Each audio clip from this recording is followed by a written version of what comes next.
देवरानी मालती का संजू से इश्क लड़ाना जेठानी बबली को नापसंद था। इसे लेकर देवरानी और जेठानी के बीच तकरार होती रहती थी। रात के करीब 9 बज चुके थे। बबली ने खाना बनाते हुए अपनी बेटी निशा को आवाज दी, निशा बेटी खाना तैयार है। रोटियां सेंक रही हूं, आकर ले लो। मम्मी अभी भूख नहीं है। पूरा बना लो, फिर साथ में बैठकर खा लेंगे। अपने कमरे में टीवी पर नजरें गड़ाए निशा बोली। कुछ ही देर में जब खाना तैयार हो गया तब बबली भी किचन से निकलकर निशा के साथ आकर टीवी पर सीरियल देखने लगी। उसे सीरियल देखते हुए रात के करीब 10 बज चुके थे। बबली ने निशा से कहा, काफी समय हो चुका है निशा, अब खाना लगा दूं। निशा ने हाँ बोला ही था कि उसके मोबाइल फोन की घंटी बज उठी। टीवी से नजरें हटाते हुए निशा ने मोबाइल स्क्रीन पर देखा। कॉल उसके मंगेतर संदीप की थी। कॉल रिसीव कर वह दूसरे कमरे में चली गई। मध्य प्रदेश में जबलपुर से मंडला की ओर जाने वाले नेशनल हाईवे नंबर 30 पर जबलपुर से करीब 20 किलोमीटर दूर छोटा सा कस्बाई शहर है बरेला। वहीं वार्ड नंबर 15 में 40 साल की दीपा मेहरा उर्फ बबली अपनी 20 साल की बेटी निशा के साथ रहती थी। बरेला के पास के ही गांव टेम्भरभीटा में बबली का मायका था। हाल में ही वहीं के रहने वाले संदीप झारिया से निशा का रिश्ता तय हुआ था। मार्च 2022 में दोनों की शादी होने वाली थी। शादी तय होने के बाद संदीप और निशा के बीच मोबाइल पर बातचीत होती रहती थी। संदीप से बात करते हुए निशा ने बाहर बरामदे में किसी के आने की आहट सुनी। उसने संदीप से कहा, शायद कोई घर पर आया है, बाद में कॉल करती हूँ। इतना कहकर निशा ने कॉल डिस्कनेक्ट कर दी। काफी समय तक जब निशा का फोन नहीं आया तब संदीप ने ही दोबारा कॉल की, तब निशा का मोबाइल बंद मिला। इसे पहले तो संदीप ने हल्के में लिया, सोचा बैटरी डिस्चार्ज हो गई होगी। उन्होंने रात के 12 बजे तक निशा को कई दफा फोन मिलाया, लेकिन हर बार फोन बंद आने से वह चिंतित हो गया। घर में एक ही फोन से मां बेटी काम चलाते थे। अगले रोज संदीप की नींद बबली के पिता चंद्रभान के कॉल की घंटी से टूटी। उन्होंने निशा को फोन नहीं लगने की बात कही, साथ ही पूछा कि क्या उनकी निशा से कल रात बात हुई थी। संदीप को चंद्रभान की बात सुनकर बीती रात निशा का फोन स्विच ऑफ होने का ध्यान आया। चंद्रभान टेम्भरभीटा गांव में ही रहते थे, जो बरेला से महज 5 किलोमीटर की दूरी पर ही था। निशा का फोन स्विच्ड ऑफ आने पर वह काफी चिंतित हो गए। अपने छोटे भाई के बेटे आशीष को बरेला चलने को कहा। कुछ मिनट में ही दोनों बरेला पहुंच गए। जिस घर में बबली निशा के साथ रहती थी वहां ताला लगा हुआ था। उसी घर से सटे दूसरे मकान में बबली की देवरानी मालती रहती थी। चंद्रभान और आशीष जानते थे कि काफी समय से बबली और मालती के बीच बोलचाल बंद थी। फिर भी तसल्ली के लिए उन्होंने मालती के घर का दरवाजा खटखटाया। भीतर से ही कौन है? क्या है? सवालों की रूखी आवाज आई। चंद्रभान ने तेज आवाज में बोलते हुए निशा के बारे में पूछा। चंद्रभान की आवाज सुनकर मालती ने वहीं से बोल दिया कि उसे दोनों के बारे में कुछ नहीं मालूम। उसके बाद चंद्रभान और आशीष ने आसपास के दूसरे लोगों से भी पूछताछ की। अधिकतर पड़ोसियों ने यह तो बताया कि बबली और निशा बीती रात 8 से 9 बजे घर में ही देखे गए थे। कमरे से टीवी की आवाज भी आ रही थी, मगर उनके कहीं जाने के बारे में किसी को कोई जानकारी नहीं थी। दिन निकल आया था। इसी के साथ बरेला के पूरे वार्ड में मां बेटी के रात से ही गायब होने की खबर भी फैल चुकी थी।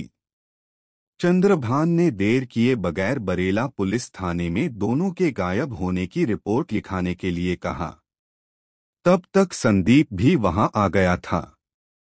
बरेला पुलिस ने चंद्रभान और संदीप को पहले अपने रिश्तेदारों के यहाँ खोजने की सलाह दी। चंद्रभान समेत आशीष, संदीप के अलावा दूसरे रिश्तेदारों ने निशा और बबली के बारे में काफी पता किया। यही करते करते 3 दिन निकल गए, लेकिन उनका कुछ पता नहीं चला। चंद्रभान ने थाने जाकर गुमशुदगी की सूचना दर्ज कर उन्हें तलाशने का दबाव बनाया।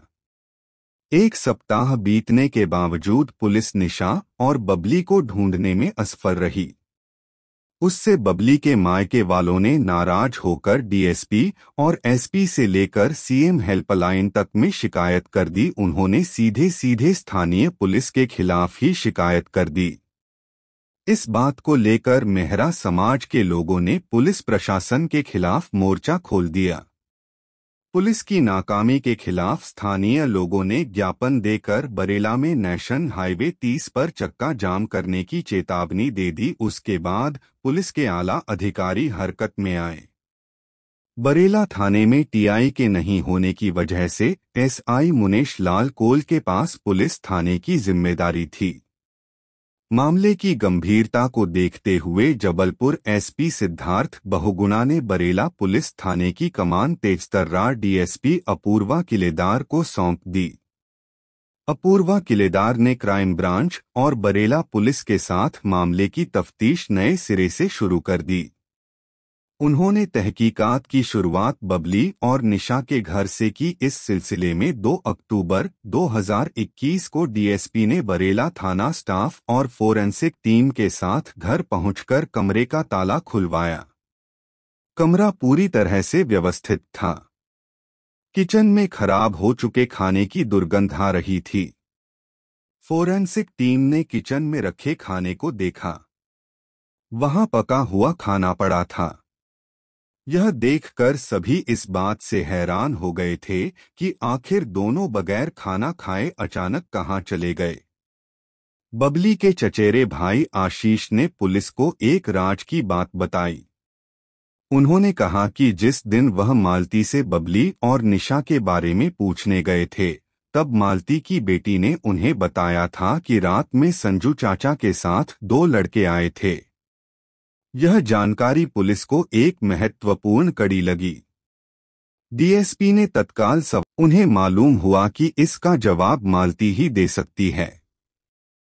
फिर क्या था, जांच की सुई मालती की ओर घूम गई।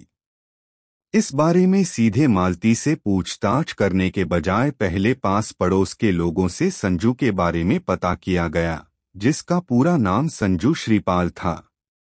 वह दूसरी जगह का था, लेकिन हमेशा इस मोहल्ले में आता रहता था। अधिकतर लोगों ने संजू के बारे में दबी जुबान से बताया कि मालती संजू के साथ अवैध संबंध थे। वह उसी से मिलने मोहल्ले में आता था। इस जानकारी के बाद पुलिस टीम मालती के पास जा पहुंची। पुलिस ने यह भी जानकारी लेने की कोशिश की कि करीबी रिश्तेदार होकर भी उनकी आपस में क्यों नहीं बनती थी। मालती ने भोली बनते हुए इतना भर कहा कि उनके विचार और व्यवहार पसंद नहीं थे, इसलिए उनसे बोलचाल बंद थी। संजू के बारे में पूछने पर मालती ने बताया कि वह उसके पति का दोस्त है। पति चूंकि कामकाज के सिलसिले में हमेशा बाहर रहते हैं और ससुर काफी बूढ़े हैं, इसलिए संजू उसके पति के कहने पर परिवार का ध्यान रखता है। पुलिस के लिए मालती से हुई पूछताछ महत्वपूर्ण साबित हुई। उसी दौरान पुलिस टीम ने साइबर टीम की मदद से संजू और मालती के मोबाइल फोन की कॉल डिटेल्स निकलवा ली। पता चला कि पिछले 4 दिनों से दोनों के बीच घंटों बातचीत हुई थी। मुखबिर ने पुलिस को सूचना दी कि संजू अपने साथियों के साथ 3 अक्टूबर को मालती के घर गया था। डीएसपी अपूर्वा किलेदार ने सादे कपड़ों में एक महिला कांस्टेबल को मालती के घर तब भेजा जब वह घर पर नहीं थी। उसने मालती की बड़ी बेटी से पूछताछ की। उससे पुलिस को चौंकाने वाली जानकारी हाथ लगी। मालती की बेटी ने बताया कि 27 सितंबर की रात उसके घर संजू चाचा के साथ 2 लड़के आए थे। मम्मी ने हमें खाना खिलाकर जल्दी सुला दिया था, लेकिन संजू चाचा और दोनों लड़के देर रात तक घर पर ही थे। सुबह सोकर उठने के बाद मैंने देखा कि बड़ी मम्मी बबली के घर पर ताला लगा था। मैंने सोचा बड़ी मम्मी निशा दीदी को लेकर नानाजी के घर पर गई होंगी। लापता माँ बेटी के बारे में पुलिस को कई तरह की जानकारियां मिल गई थीं, जिसके केंद्र में संजू और मालती ही थे। पुलिस को पूरा भरोसा हो गया था कि बबली और निशा को गायब करने में संजू और मालती का ही हाथ रहा होगा। पुलिस ने संदेह के आधार पर संजू और मालती को पूछताछ के लिए 4 अक्टूबर को सुबह 11 बजे थाने बुलाया। उन्हें घंटों थाने में बैठा कर रखा। उस दौरान उनकी बेचैनी, घबराहट वाली गतिविधियों पर नजर रखी गई। धीरे धीरे उन पर पुलिस की सख्ती बढ़ती चली गई। अकस्मात मालती के मुंह से निकल पड़ा, माँ बेटी जिंदा होंगी तभी मिलेंगी न। मालती के यह कहते ही जांच टीम और सख्त हो गई। सीधे सवाल कर दिया, किस दुश्मनी के चलते तुमने दोनों को मरवा दिया? पुलिस की सख्ती के आगे संजू भी टूट गया। उसने बबली और निशा की हत्या कर लाश अपने गांव महगवा में कैनाल के किनारे दफनाने की बात कबूल कर ली। पुलिस पूछताछ में इस दोहरे हत्याकांड की जो कहानी सामने आई, वह दिल दहलाने वाली थी।